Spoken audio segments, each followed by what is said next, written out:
الله من الشيطان الرجيم بسم الله الرحمن الرحيم وَلَنَبْلُوَنَّكُمْ بِشَيْءٍ مِّنَ الْخَوْفِ وَالْجُوعِ وَنَقْصٍ مِّنَ الْأَمْوَالِ وَالْأَنفُسِ وَالثَّمَرَاتِ وَبَشِّرِ الصَّابِرِينَ الَّذِينَ إِذَا أَصَابَتْهُم مُّصِيبَةٌ قَالُوا إِنَّا لِلَّهِ وَإِنَّا إِلَيْهِ رَاجِعُونَ أُولَئِكَ عَلَيْهِمْ صَلَوَاتٌ مِّن رَّبِّهِمْ وَرَحْمَةٌ وَأُولَئِكَ هُمُ الْمُهْتَدُونَ۔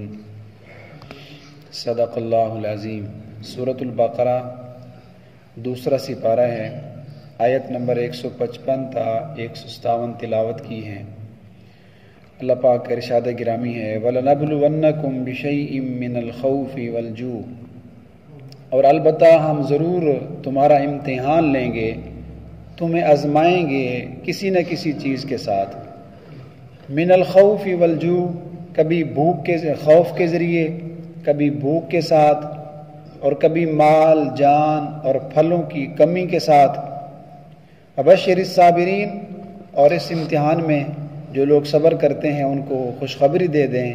الذین اذا اصابتہم، اور یہ صبر کرنے والے لوگ تو وہ ہیں جب ان کو کوئی مصیبت پہنچتی ہے تو قالو، تو فوراً کہتے ہیں انا للہ و انا الیہ راجعون، کہ بے شک ہم تو اللہ کی ملکیت ہیں اور بے شک ہم نے اللہ ہی کی طرف لوٹ کے جانا ہے۔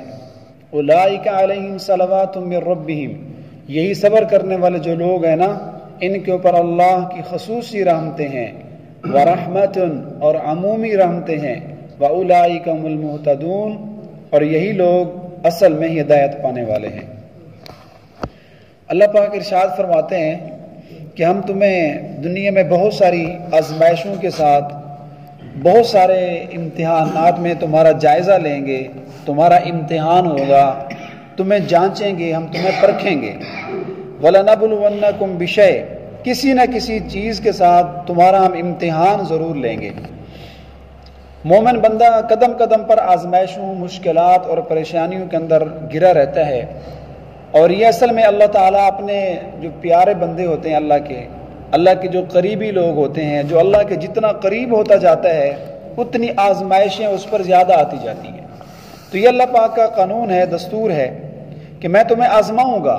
من الخوف، کبھی تو تمہارے اوپر خوف ہوگا، دشمن کا خوف، اور والجوع، کبھی میں تمہیں آزماؤں گا بھوک کے ساتھ، فقر و فاقہ کے ساتھ، غربت کے ساتھ، کھانے پینے کے لیے کچھ بھی نہیں ہوگا، گھر کے اندر فاقے آ جائیں گے، قحط سالی ہو جائے گی، مہنگائی ہو جائے گی، تو یہ بھی اللہ پاک کی ایک آزمائش ہے۔ وَنَقْصٍ مِّنَ الْأَمْوَالِ، اور کبھی میں تمہیں اس طرح آزماؤں گا کہ تمہارے مال گھٹنا شروع ہو جائیں گے، خسارہ آ جائے گا، کاروبار میں نفع نہیں آئے گا، روز بروز خسارے اور گھاٹے میں چلتے جاؤ گے۔ والانفس، اور کبھی جانوں کی کمی کے ساتھ، اس کا مطلب ہے کہ تمہارے رشتہ دار کبھی فوت ہو جائیں گے، کسی کا ابا فوت ہو رہا ہے، کسی کا بیٹا، کسی کے بھائی، کسی کا نوجوان بھائی فوت ہو رہا ہے، کسی کی ہمشیرہ فوت ہو رہی ہے، تو یہ جو جانیں کم ہوتی ہیں، رشتہ داروں کا فوت ہونا، کبھی ہم تمہیں اس طرح آزمائیں گے۔ والثمرات، اور کبھی پھلوں کے اندر کمی پیدا کر دیں گے، محنت کے باوجود زمین جو ہے وہ صحیح غلہ نہیں دے گی، درختوں پر پھل نہیں آئیں گے، تو یہ سب اللہ کی آزمائشیں ہوں گی۔ وبشر الصابرین، اور تم نے کیا کرنا ہے، ان مصیبتوں پر، ان پریشانیوں پر، آزمائشوں پر اللہ کی طرف سے اجر کی امید رکھتے ہوئے تم نے صبر کرنا ہے۔ اور پھر آگے صبر کرنے والوں کی اللہ پاک نے تعریف کر دی، بتا دیا کہ یہ صبر کرنے والے تو وہ لوگ ہیں اذا اصابتہم مصیبہ، یہ اللہ والوں کی نشانی یہ ہے کہ جب ان کو کوئی مصیبت پہنچتی ہے تو فوراً کہتے ہیں انا للہ و انا الیہ راجعون۔ تو عزیز دوستو، اللہ پاک نے یہ حضرت انسان کو دنیا میں بھیجا، بالخصوص جو مومن لوگ ہوتے ہیں، اللہ تعالیٰ تو ایمان والوں کا قدم قدم پر امتحان لیتے ہیں، ان کو پرکھتے ہیں۔ ایک صحابی آ کر کہنے لگے یا رسول اللہ مجھے آپ سے بڑی محبت ہے، تو حضور نے فرمایا سوچ لو کیا کہہ رہا ہے، کہ جی یا رسول اللہ مجھے آپ سے محبت ہے۔ 3 دفعہ آپ نے فرمایا بھی آپ کیا کہہ رہے ہیں، کہ یا رسول اللہ آپ سے بڑی مجھے محبت ہے۔ تو تیسری مرتبہ حضور نے فرمایا اچھا اگر میرے سے محبت ہے تو پھر تیار ہو جا، غربت تیری طرف ایسے آئے گی، فقر و فاقہ آزمائشیں ایسے آئیں گی جیسے اونچی جگہ سے نیچے کی طرف پانی آتا ہے، جیسا کہ سیلاب پانی اونچی جگہ پہ کھڑا ہو اور اس کا بند ٹوٹ جائے تو کتنی سپیڈ کے ساتھ نیچے کی طرف آتا ہے۔ اگر تجھے میرے ساتھ محبت ہے تو پھر تیار ہو جا فقر و فاقہ کے لیے، پھر تیار ہو جا آزمائشوں کے لیے۔ تو یہ طرح طرح کی جو آزمائشیں ہیں مسلمان کے اوپر، یہ اصل میں اللہ کی طرف سے امتحانات ہیں۔ حدیث پاک میں آتے ہیں، حضور علیہ السلام نے فرمایا کہ جب اللہ تعالیٰ کسی بندے کے ساتھ بھلائی کا ارادہ کرتے ہیں تو اس کے اوپر کوئی نہ کوئی مصیبت ڈال دیتے ہیں۔ یہ ہمارے عقیدے کی کمزوری ہے کہ ہم اس مصیبت کو دیکھ کر واویلا کرتے ہیں، پریشان ہوتے ہیں، شور مچا دیتے ہیں، گھبرا جاتے ہیں۔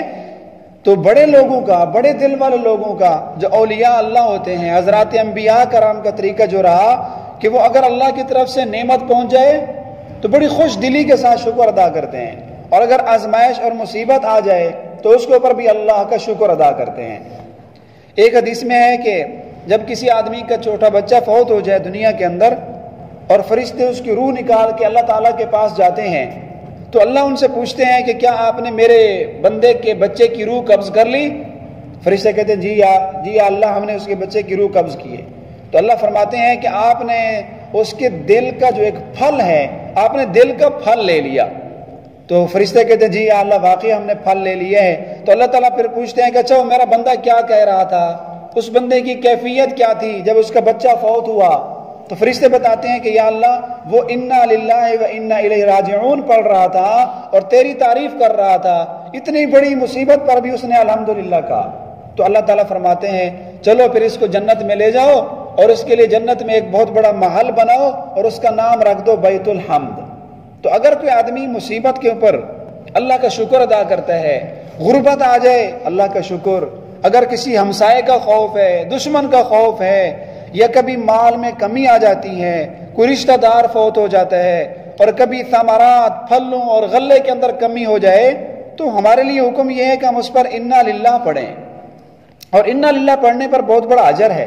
انا للہ، دیکھیں جب بھی کوئی نعمت ہم سے چھن جاتی ہے، جب بھی کوئی رشتہ دار فوت ہو جاتا ہے تو انسان کو دو طرح کے خیال آتے ہیں۔ پہلے تو خیال یہ آتا ہے کہ یار یہ چیز کیوں مجھ سے چھن گئی، یہ میرا رشتہ دار کیوں فوت ہو گیا، ابھی تو بیچارہ جوانی میں تھا، ابھی تو اس نے بہت کچھ کرنا تھا، اس کے بھی نوکری لگنی تھی، اس کی بہاریں اور اس کی زندگی کی خوشیاں ہم نے دیکھنی تھی، ایسا کیوں ہو گیا؟ تو اللہ تعالیٰ نے فرمایا انا للہ، اس اشکال کا، سوال کا جواب دے دیا کہ بھئی یہ سب کچھ اس لیے ہے کہ تم سب اللہ کی ملکیت میں ہو۔ جب اللہ کے ہی ہو تم، تمہارا مالک، تمہارا خالق اللہ ہی ہے، تو پھر کیوں کس لیے کہہ رہے ہو کہ کیوں فوت ہو گئی ہے؟ جب تم ہو ہی اللہ کے، ملکیت ہی اللہ کی ہے، تو اللہ اس میں جو تصرف کرنا چاہے، جس طرح کرنا چاہے، کسی کو زندہ رکھے، کسی کو مارے، وہ ایسا کر سکتا ہے۔ اور دوسرا خیال یہ آتا ہے کہ یہ تو اب ہم سے جدا ہو گیا، ہمارا ابا فوت ہو گیا، ہم سے جدا ہو گیا، ہماری اولاد فوت ہو گئی، ہم سے جدا ہو گئی، یہ خیال آتا ہے۔ تو اللہ تعالیٰ نے اس کا بھی جواب دے دیا وَإِنَّا إِلَيْهِ رَاجِعُونَ، نہیں فوت نہیں ہوا، ہاں سال 2 سال کچھ عرصے کے لیے تمہاری جدائیگی ہوئی ہے، تو تم نے بھی تو اللہ کی طرف لوٹ کے جانا ہے۔ وَإِنَّا إِلَيْهِ رَاجِعُونَ، ہم نے بھی اللہ کی طرف جانا ہے، تو تمہاری پھر دوبارہ ملاقات ہوگی، جنت میں تم دوبارہ آپس میں ایک دوسرے کو ملو گے۔ ہاں وقتی جدائی ہے، کئی سالوں کی، کئی مہینوں کی، تو تم نے بھی اللہ کی طرف لوٹنا ہے۔ تو یہ کیسے کہہ رہے ہو کہ وہ ہم سے جدا ہو گیا؟ اسی لیے کسی مرنے والے کے لیے یہ نہیں کہنا چاہیے کہ اب تو وہ ہمیشہ ہمیشہ کے لیے ہم سے بچھڑ گیا، اب تو کبھی جدائیگی نہیں ہوگی۔ نہیں، ہمیشہ کے لیے نہیں، وہ دنیا کے چند دن ہیں، عارضی دنیا کے لیے اس کی جدائیگی ہوئی ہے، ورنہ آخرت میں ہماری اللہ سے ملاقات ہونے والی ہے۔ تو ایک تو یہ اس بات کی عادت بنانی چاہیے کہ جب بھی کوئی مصیبت آئے، پریشانی ہے، اس کے فوراً بعد یہی کلمہ پڑھیں جو اللہ نے ایمان والوں کی نشانی بتائی، انا للہ و انا الیہ راجعون۔ حضرت عائشہ رضی اللہ تعالیٰ عنہ حضور علیہ السلام کے ساتھ تشریف فرما تھی، تو آپ کا جو دیا جل رہا تھا، اچانک ہوا چلی اور دیا بجھ گیا، تو حضور علیہ السلام نے فوراً پڑھا انا للہ و انا الیہ راجعون۔ حضرت عائشہ نے سنا ہوا تھا کہ یہ کلمہ تو اس وقت پڑھا جاتا ہے جب کسی کا کوئی بندہ مر جائے، جب فوتگی ہو جائے، خدا نہ خواستہ کوئی رشتہ دار مر جائے، تب یہ کلمہ پڑھنا ہوتا ہے۔ تو حضرت عائشہ نے کہا یا رسول اللہ، ایک دیا ہی بجھا ہے بس، اس پر آپ انا للہ پڑھ رہے ہیں، کوئی اتنی بڑی مصیبت تو نہیں آئی؟ تو آپ علیہ الصلوۃ والسلام نے فرمایا عائشہ کل ما یسؤ المؤمن، ہر وہ چیز جو مومن کو تکلیف دے، تھوڑی سی بھی پریشانی ہے تو اس کے فوراً بعد یہ کلمہ پڑھنا چاہیے، انا للہ و انا الیہ راجعون۔ دیا بجھا ہے نا، ہمیں کچھ نہ کچھ کوفت تو ہوئی ہے، پریشانی تو ہوئی ہے کہ دوبارہ اس کو جلانا پڑے گا، تو اتنی سی کوفت پر بھی انا للہ پڑھنا چاہیے۔ تو اس کی عادت بنائی جائے کہ جب بھی کوئی صدمہ پہنچے، کوئی تکلیف پہنچے، ٹھوکر لگے تو فوراً پڑھنا ہے انا للہ۔ اور اگر کسی کو آپ نے دیکھ لیا وہ گر رہا ہے، آگ لگ گئی، حادثہ ہو گیا، اور کسی کو کوئی صدمہ، رنج، الم، بیماری پہنچی، فوراً اس کے بعد پڑھیں انا للہ و انا الیہ راجعون۔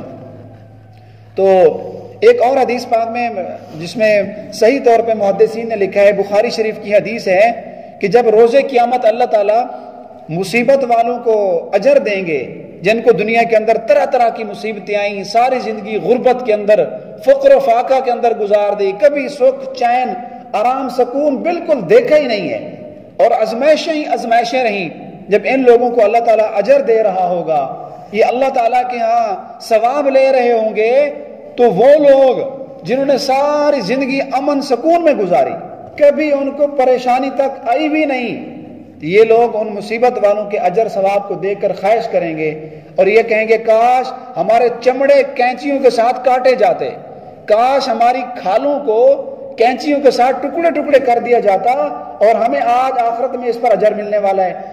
تو ہر مصیبت مومن کو جو بھی تکلیف پہنچتی ہے، کل ما یسوء المومن، حضور علیہ الصلوۃ والسلام نے فرمایا مومن کو کوئی بھی تکلیف پہنچے، تھوڑا سا صدمہ، رنج، تکلیف، کوفت، اس کے اوپر بھی اللہ نے اس کے لیے اجر رکھا ہے۔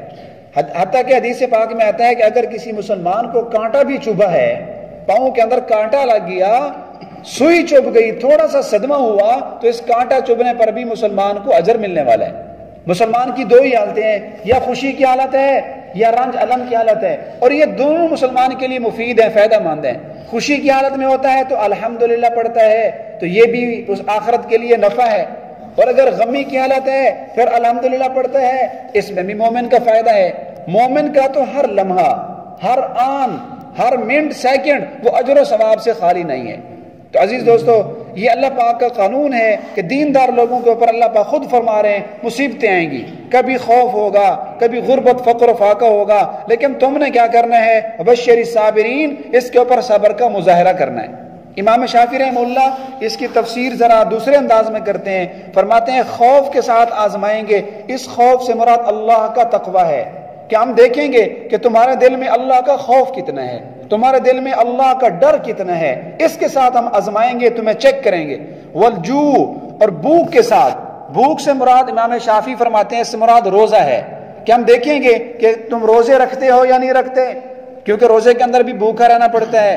وَنَقْصٍ مِّنَ الْأَمْوَالِ، اور مال کی کمی کے ساتھ آزمائیں گے، اس سے مراد ہے زکوٰۃ، صدقات، عشر کی ادائیگی، کہ ہم آپ کو دیکھیں گے کہ آپ زکوٰۃ دیتے ہیں یا نہیں، عشر آپ پر واجب ہے، آپ دیتے ہیں یا نہیں، صدقہ فطر واجب ہے، تو اس کے ساتھ ہم آزمائیں گے۔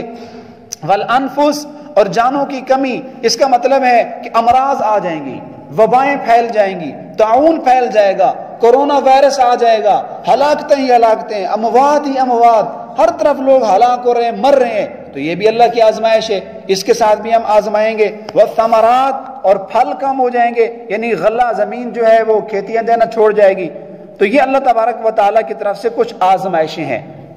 اور اگر آپ پیچھے حضرات جو انبیاء کرام گزرے ہیں، حضرات صحابہ کرام، ان کی اگر زندگی کو پڑھ کر دیکھیں تو ان کے اوپر بھی جو جتنا اللہ کے قریب ہوتا گیا اس پر اتنی بڑی آزمائشیں آتی گئیں، اور یہ اللہ کا قانون ہے۔ آپ کے اندر دینداری جتنی بڑھتی جائے گی نا، اتنی مصیبتیں بڑھتی جائیں گی۔ بالخصوص تبلیغ دین والا جو سلسلہ ہے، دین کی تبلیغ، امر بالمعروف کرنا، کسی کو بھلائی کا کہنا، برائی سے روکنا، اس پر تو مشکلات ہی مشکلات ہیں۔ کبھی آزما کر دیکھ لے، کسی کو نیکی کا حکم کریں، دیکھیں پھر کس طرح مخالفتیں ہوتی ہیں، کس طرح لوگ آپ کی دشمنی مول لے لیتے ہیں۔ آدم علیہ الصلوۃ والسلام، ان کو جنت سے نکالا گیا، یہ بھی ان پر ایک آزمائش ہے۔ نوح علیہ الصلوۃ والسلام نے 950 سال تبلیغ کی، اکثر لوگ ایمان نہیں لائے، یہ ان پر آزمائش ہے۔ جناب موسیٰ علیہ الصلوۃ والسلام، مصر ان کو چھوڑنا پڑا، ہجرت کی، اپنا وطن چھوڑا، یہ ان پر آزمائش تھی۔ عیسیٰ علیہ الصلوۃ والسلام کو قوم نے تکلیف دی اور ان کو قوم نے ستایا، حتیٰ کہ آپ کو قتل کرنے کے لیے آ گئے، یہ اللہ کی طرف سے آزمائش تھی۔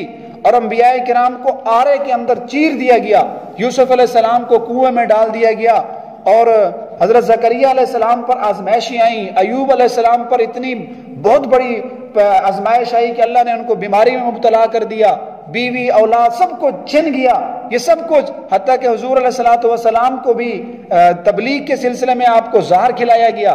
تو یہ ساری جو انبیاء کے اوپر پریشانیاں آزمائشیں ہیں، یہ سب دین کی وجہ سے ہیں۔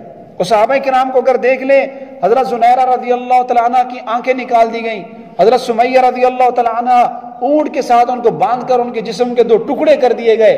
حضرت ذوالبجادین صحابی رسول نے اپنا قصہ سناتے ہیں کہ میرے گھر والوں نے میرے کپڑے تک بھی اتار لیے۔ تو یہ سب آزمائشیں یہ دین کی وجہ سے ہیں۔ اگر دین پر آنا ہے تو اس کے لیے آپ کو آزمائشوں کے ساتھ نمٹنا ہوگا، صبر کا مظاہرہ کرنا ہوگا۔ اولئک علیہم صلوات من ربہم ورحمہ، اور یہ لوگ جو مصیبت آنے پر انا للہ پڑھتے ہیں، اللہ کی حمد کرتے ہیں، اللہ کی ناشکری نہیں کرتے، اللہ پاک فرماتے ہیں یہ تو میرے خاص بندے ہیں۔ صلوات من ربہم، ان کے اوپر پھر میں اپنی خصوصی رحمتیں بھیجتا ہوں، ورحمہ، اور عمومی رحمتیں بھی بھیجتا ہوں، واولئک هم المہتدون، اور یہی لوگ اصل میں ہدایت پانے والے ہیں۔ سچے مسلمان یہی ہیں جو مصیبت کے اوپر بھی اللہ کا شکر ادا کرتے ہیں۔ تو دیکھیں دنیا کے اندر پریشانیاں، مصیبتیں، مالوں کی کمی، غربت، فقر و فاقہ تو آتا ہی رہتے ہیں۔ ایک حدیث میں نے پڑھا ہے کہ اگر آدمی پر کوئی مصیبت آ جائے، کوئی پریشانی آ جائے، تو حضور علیہ الصلوۃ والسلام نے ایک دعا سکھلائی ہے۔ اگر مال میں کمی آئے، نقصان ہو جائے، گھاٹا آ جائے، وہ دعا پڑھ لیں تو اللہ ضرور بھی ضرور آپ کے اس نقصان کی تلافی کر دیں گے۔ آپ کا جو نقصان ہوا ہے اللہ اس کی کمی پوری کر کے آپ کو اس کا نعم البدل عطا فرمائیں گے۔ وہ ایک چھوٹی سی بالکل مختصر سی دعا ہے، وہ دعا اتنی برکت والی ہے، اس کی آپ زندہ کرامت اور معجزہ دیکھیں۔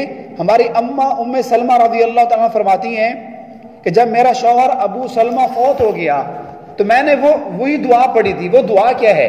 مصیبت کے بعد جو پڑھی جاتی ہے، اللہم اجرنی فی مصیبتی وخلف لی خیرا منہا۔ صرف 2 کلمے ہیں، اے اللہ مجھے اس مصیبت میں اجر عطا فرما، اور یہ جو تو نے آزمائش دی ہے، میرا مال لے لیا، میری اولاد لے لی، اس کا نعم البدل مجھے عطا فرما۔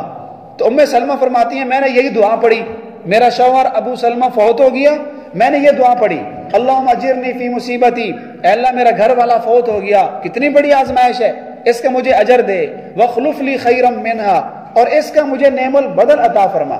تو فرماتی ہے میں پڑھتی رہی اور اللہ پاک نے نعم البدل کیا دیا کہ آپ کا نکاح کائنات کے 2 جہاں سرور کونین حضرت محمد صلی اللہ علیہ وسلم سے کر دیا۔ تو بعد میں ابو سلمہ کی جگہ آپ کا نکاح حضور علیہ السلام سے ہوا۔ تو کتنی بڑی بابرکت دعا ہے۔